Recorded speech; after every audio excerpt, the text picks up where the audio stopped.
Ser mãe de uma criança autista é um verdadeiro desafio. Tem momentos de alegria, tem momentos de desespero, tem momentos de esperança. A gente passa por várias fases. Poderia ser um podcast contando a história de uma mãe que tem um filho ou uma filha com deficiência, mas hoje a gente vai tratar sobre o autismo.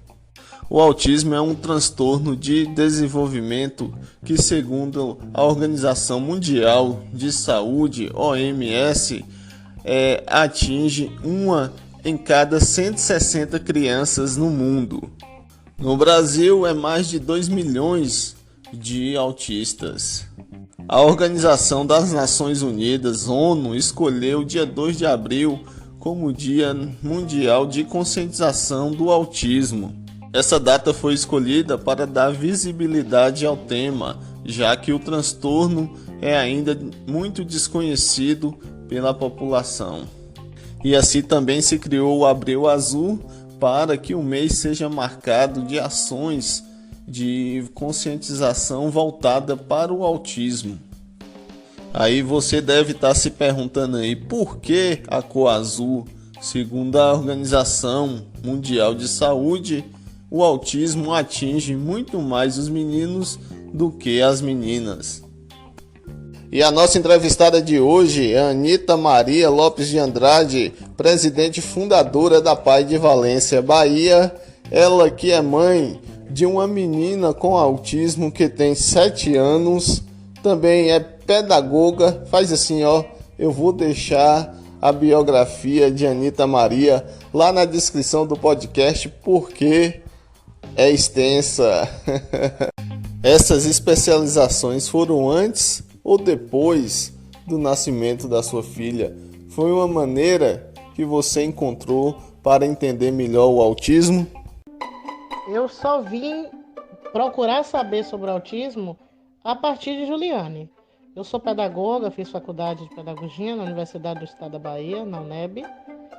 Tivemos alguns estudos de caso, mas nada que me chamasse muita atenção, até porque eu sempre fui muito voltada também para a área de exatas. Fiz pedagogia, logo após fiz física, lecionava em cursinho preparatório, então eu nunca me preocupei muito com questões de transtornos mentais, não. Aí quando minha filha ela parou de falar, e antes disso, quando ela nasceu, ainda grávida, eu pesquisei bastante por causa do pé torto, aí eu vi algumas coisas ligadas a questões neurológicas, e a partir daí eu fiquei, em stand-by. Quando Juliane nasceu, eu fui pesquisar algumas coisas, mas ela não aparentava ter nada assim que me chamasse atenção, até que com 6 meses ela começou a arrumar os brinquedinhos enfileirados, ela tinha crise de choro, de riso, sem motivo aparente, e aí algumas coisas foram me chamando a atenção, eu comecei a pesquisar.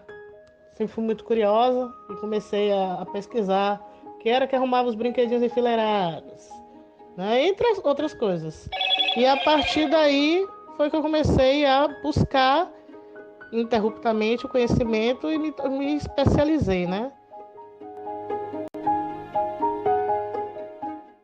O diagnóstico foi precoce? Juliane tem 7 anos, o diagnóstico não foi precoce, O diagnóstico foi com 3 anos e meio. Mas desde 1 ano e 7 meses ela parou de falar e eu comecei a correr atrás do diagnóstico para saber por que ela tinha parado de falar. Algumas pessoas falavam que era trauma, porque ela andou tardiamente, porque ela nasceu com pé torto congênito. Então ela teve vários problemas de saúde por causa da seletividade alimentar.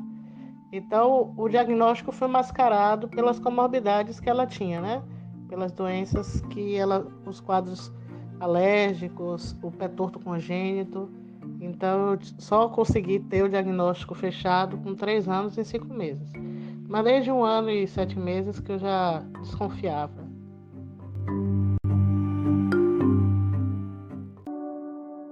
Explica pra gente o que é essa fase do luto. A fase do luto é uma questão muito delicada, assim, porque todos os pais, todas as mães, quando estão, ainda com, descobri que está grávida e tal, automaticamente a gente começa a fazer planos, sonhar, idealizar um filho, né? Quando esse bebê nasce, ele é muito querido na maior parte das vezes, né? Então, o pai ele faz tudo que a gente não teve, ou tudo que a gente gostaria de ter, a gente despeja todas as nossas expectativas, esperanças, sonhos, nossas frustrações, a gente joga tudo no nosso filho. O meu filho vai ter tudo, vai ter todas as oportunidades, aquilo que eu não tive, meu filho vai ter. Então, é muito comum a gente projetar no nosso filho, né, nossos sonhos. E aí, quando vem um filho autista, né, a gente percebe que a gente vai ter que se readaptar à ideia do filho, né? É um outro filho, não é aquele filho que a gente imaginou, como a gente queria. A gente tem o medo do capacitismo, do preconceito, como a sociedade vai ver, as dificuldades que essa criança vai enfrentar. Então, é uma fase do pai, essa fase do luto. Não é que morreu o filho, não, o filho está vivo, mas o filho idealizado, ele não existe mais. Então a gente vai ter que se reacostumar com essa ideia. Aí vem os medos, as angústias em relação ao que esse filho possa vir a sofrer, a como lidar com o novo. E aí vem esse processo. Primeiro passa o luto, depois vem o processo da aceitação. Né? Porque aí você já digeriu a ideia de que seu filho não é aquilo que você gostaria que fosse, mas que ele é desse jeito, ele é seu filho, você ama e você vai ter que lutar por ele. Aí vem a questão de você aceitar o seu filho como ele é, conhecer o seu filho e aprender a lidar com isso. Então, são fases bem duras, mas necessárias e que precisam ser vividas.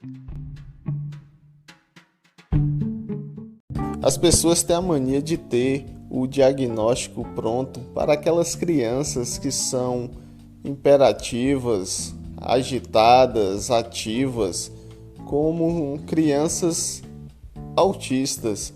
Isso é uma espécie de preconceito? As pessoas têm essa ideia de que criança agitada...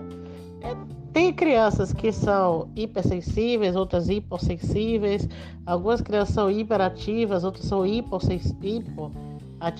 A minha filha mesmo, ela é hipoativa. Ela é bem apática, ela é bem tranquila. Ela não é agitada, ela é bem calma, não precisa de uso de medicamento.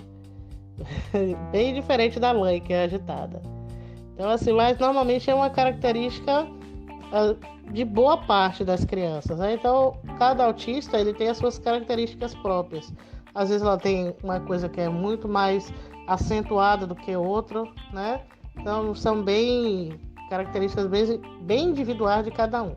Agora, a hiperatividade é uma característica comum a crianças com autismo, mas não necessariamente de todos.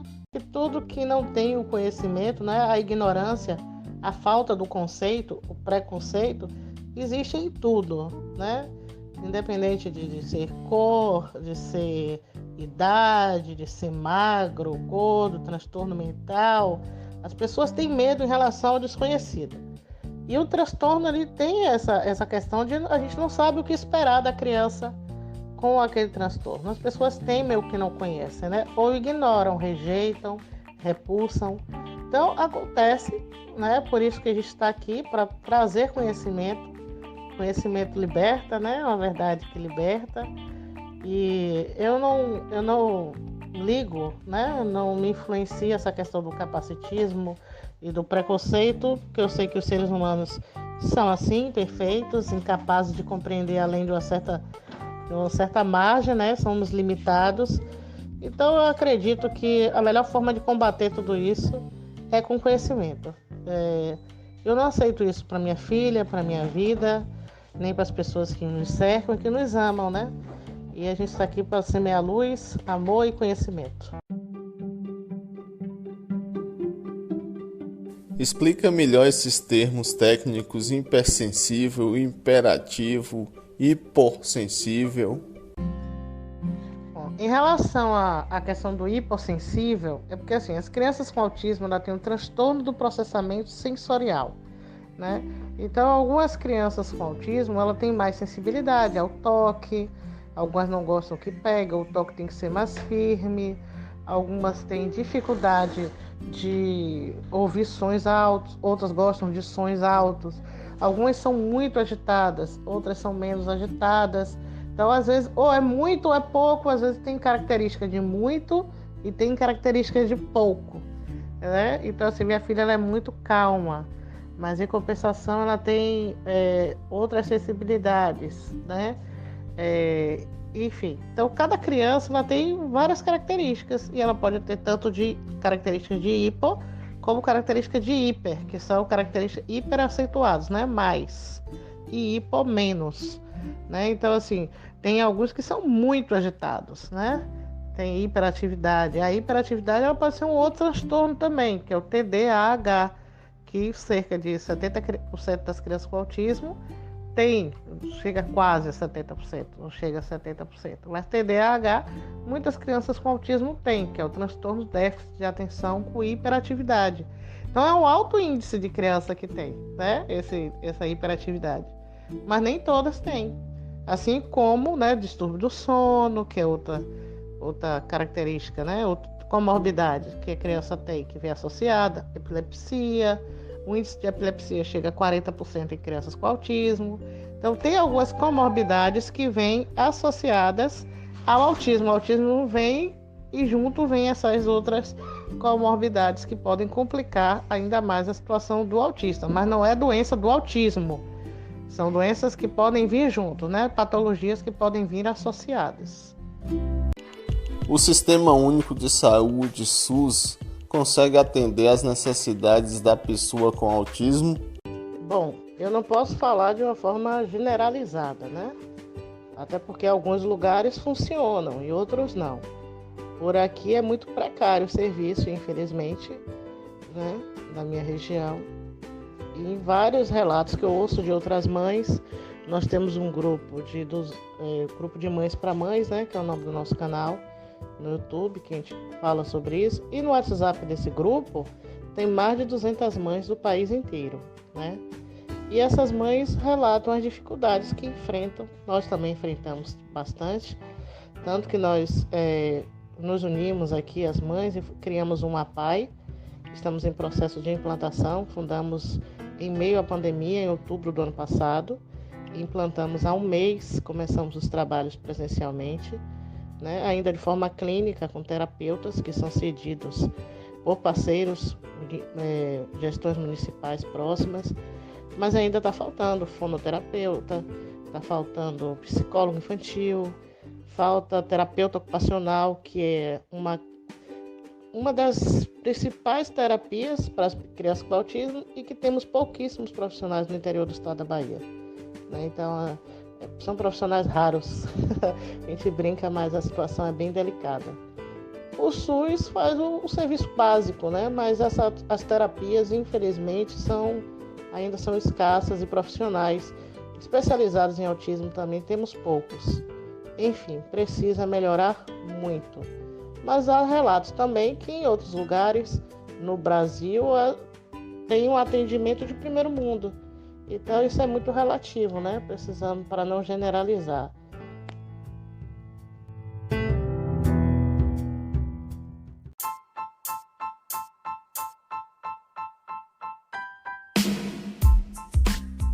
Agradeço a sua audiência. Meu nome é Marcelo Baiano. Este podcast, com a parceria da Rede PCD Bahia, está disponível no Spotify, Google Podcast, Apple Podcast ou na sua plataforma preferida. Um abraço e até a próxima!